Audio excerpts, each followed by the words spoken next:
Welcome. We're here continuing our talk about Buddies Forever Basic Skills. And we're talking about the E for encouraging gestures and gentle body language. Earlier I mentioned that there's tremendous damage to the language centers of the brain. So because the person cannot rely 100% on understanding our words more than ever in their lifetime, they're looking to the nonverbal messages that we're sending. And it's not just our face, and we've talked about the sparkly face, but they're looking to our overall body language and our overall demeanor to find meaning and really to determine, can they trust us, are they safe with us, and do they want to go with us? So Charnette and I are going to demonstrate the impact or the potential impact of having a negative body language. I want you to imagine that Charnette and I are co-workers, and imagine that Brandon is a resident with dementia, and he's sitting over there in a common or public area, and we are over here having our co-worker conversation. Did you hear about Betty? Yeah, I know. She was a half hour late this morning. I am so behind. I mean, I don't think we're ever going to get caught up. No. I mean, really. And she does this all the time. And if that would have been us, we'd Yeah. been out of here. I'm sure of it. I mean, there's no way. I mean, Jolene wouldn't have tolerated that from us. That's right. But No. if it's Betty, Yeah, you know. then that's fine. And here we are every day. Listen, we've only got two, so I'm gonna go get this guy, okay? All right, I'll see ya. Okay, are you ready to come down to the dining room?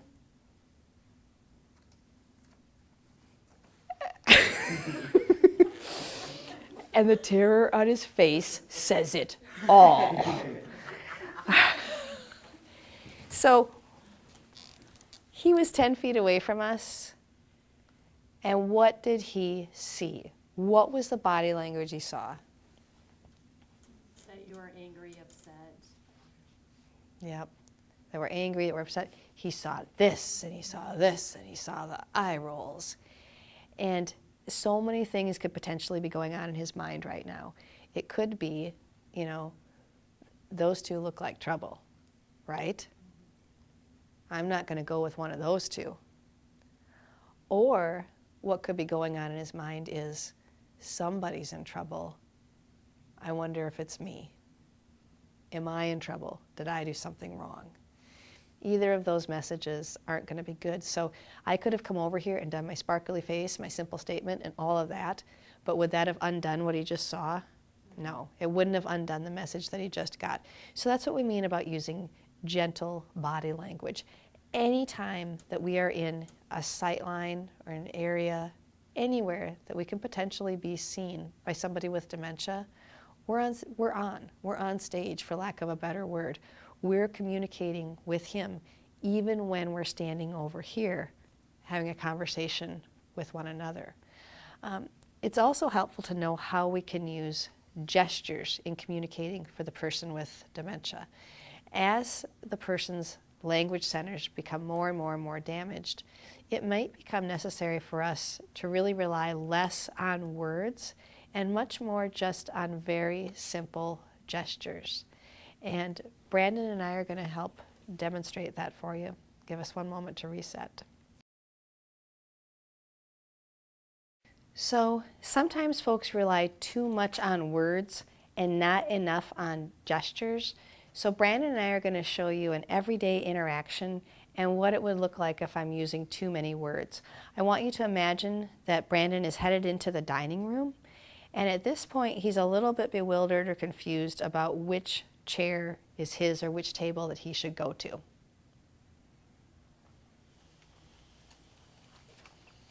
Here, no, Brandon, no, don't go over this way. Brandon, your chair's over here. Brandon, your chair's this way. This is your table over here. You gotta go, here, this is your, over this way, wait, this way. This way, Brandon, here. This is your chair, right here, look, right here. This is your chair, here, just turn around. Okay, here, I'll get it behind you, okay? Just, can you sit down? Have you seen that? Yes.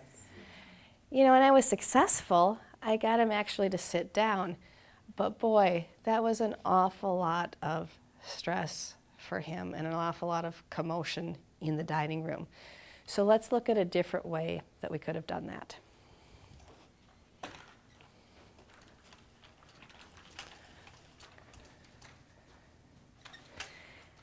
As I see him entering the dining room, and I know that he has trouble finding his table, I know he gets a little bewildered in here, I'm going to start right away being thoughtful about my body language and using some very clear and very helpful gestures.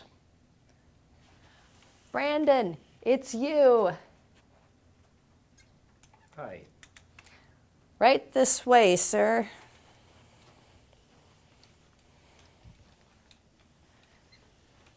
Okay. Hold up, hold up. A throne fit for a king. Right here. And turn. And that's right behind you and down. So a few places that I used gestures. I used the gestures to supplement the simple statements. It was right this way or right this way. And my intent was to be more direct or more clear with those gestures. If I had just done, come on, that little come on, may not have been captured at all. So it's a little, overacted, if you will. It's very clear, right this way. Then as we got here, and Brandon, I'll have you stand up again. As he was over here, we'll turn toward me, just right about here, if you would, Brandon. You notice what I did here was I plopped like so. Because remember, he's still probably looking all around the dining room. So as I make this sort of boom, my whole body goes down, I'm hoping to draw his eyes where? To the chair. To the chair. So I get down like so, and then I do a boom, boom, boom. So it's something audible. So the gesture is big. It's not just, but it's boom, boom, boom. And then whatever phrase is appropriate for him, whatever simple statement, a throne fit for a king might be just the right thing for Brandon, right? For somebody else, it might be, here's your seat. So here's what we're going to do. I'm going to ask each of you ladies to stand up. Brandon, I want you to come right about here. And for you too, Charnette, I'll have you stand up and get beside your chair. And I want you to stand up. And we're going to go through this together as a group, and I'll kind of give you the cue. Brandon's going to watch all of us, and whoever does the best, most clear gesture is the one he's going to. So first of all, here's the statement. Right this way, Brandon. Gesture. Do it with me. Right this way, Brandon. Now we drop, we sparkle. Brandon, I have a seat right here for you. Right here, Brandon.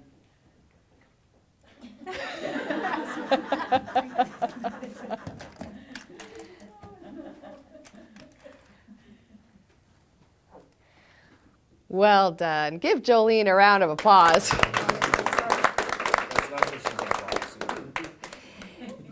And that's an example, and perhaps overacted in our classroom, but an example of a skill you can use really, really easily in real life.